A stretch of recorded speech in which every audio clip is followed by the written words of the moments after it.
Now, an infectious disease expert who's on the panel advising the federal government on COVID-19 says Victoria should be prioritising sewage testing to work out how prevalent the virus is in the community instead of rushing to a vaccine that may not work. Dr. Peter Collignon from the ANU joins me right now. Welcome to the program. Why is it that you think sewage testing might have more potential than a new vaccine? Well, I'm not sure I've said that.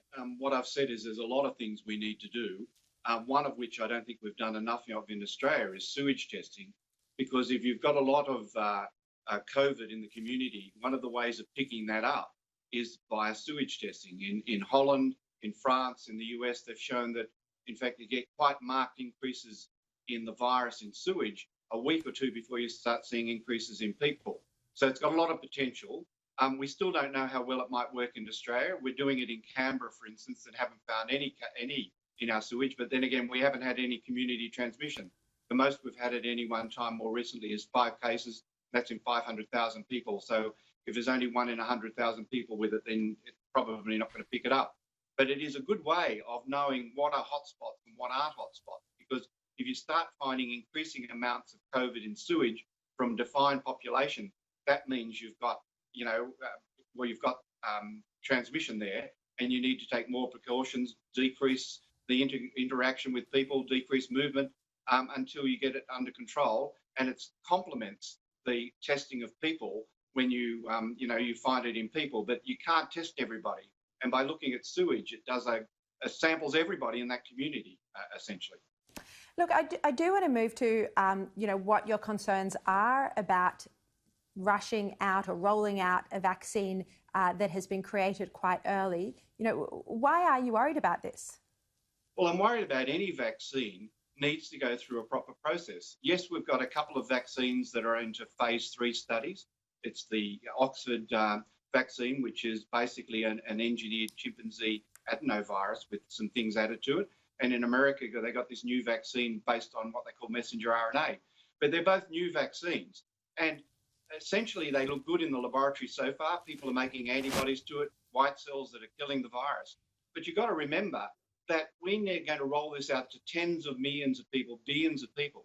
We need to know it's safe and that it works. So first of all, we've got to test it in tens of thousands of people of different age groups so that we don't find unexpected side effects. Because you've got to remember that COVID is not good for anybody. But if you're a 25-year-old, your chance of dying if you get infected is much less than 1 in 1,000, might be 1 in 5,000, compared to if you're an 80-year-old where there's an over 10% chance that you might die. But if there's a lot of, a rare side effect, 1 in 10,000 people or something, that's a different equation for 80-year-olds to 25-year-olds. Now, basically, we don't know. So when you talk of compulsory vaccination or denying people, or we just basically don't have the data. So before we actually can make any meaningful comments, we need to know how safe it is in different age groups, and then more importantly, does it work? Is it 10% effective, 50% effective, or 90% effective? If we want elimination and to go back to our normal life, we need a vaccine that's probably 90% effective, because that's what measles is, what German measles are, which are transferred by the respiratory tract. Influenza, for instance, is only 30, 50% effective, and we don't eliminate that. It's back with us every year. So it's really important that we have this phase 3 data before we go out and make any really profound announcements of what we're going to do with the vaccine and how we're going to roll it out. Because until we prove it's both safe and effective, it's all really subjective conjecture. Look, has this point of view been put to the federal government? I mean, you're on the COVID-19 panel advising the government. Has this been expressed to the government? Because we saw last week the Prime Minister come out very strongly, and at one point he even said that the vaccine should be mandatory unless there was a medical exemption. Yeah, but I mind you, he did actually change his mind within a day or two. I mean, I don't think I'm saying anything different to what most of the chief health officers have been saying and what the public health units believe. I mean, yes, we're all optimistic. I hope this vaccine, the Oxford one, is 90% effective and will have minimal side effects. Less than 1 in 100,000 people have a serious side effect. But we just don't know.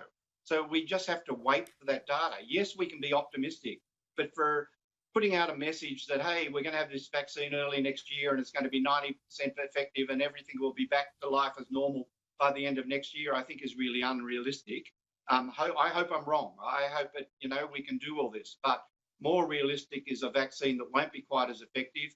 We need to know what the side effect profile is, but we need all that data before, well, what vaccine are we going to roll out? This Oxford one, the American one, or some of the ones even from Australia that have got different techniques again that are more like similar vaccines that we've produced, over the last decades. Which one of those are going to work? Which ones are we going to roll out? And it's going to be a while before we know how that goes. I mean, even, Bill Gates, I think, is saying the same thing when they actually are looking at his extensive investment into vaccines. He thinks, well, we'll be lucky if there's something around by the end of next year. And I do notice the British government or the British health officials are saying the same.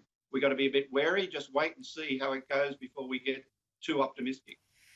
Oh, perish the thought of another year and a half living like this. Peter Collignon, thank you very much for your time this evening. Thank you very much.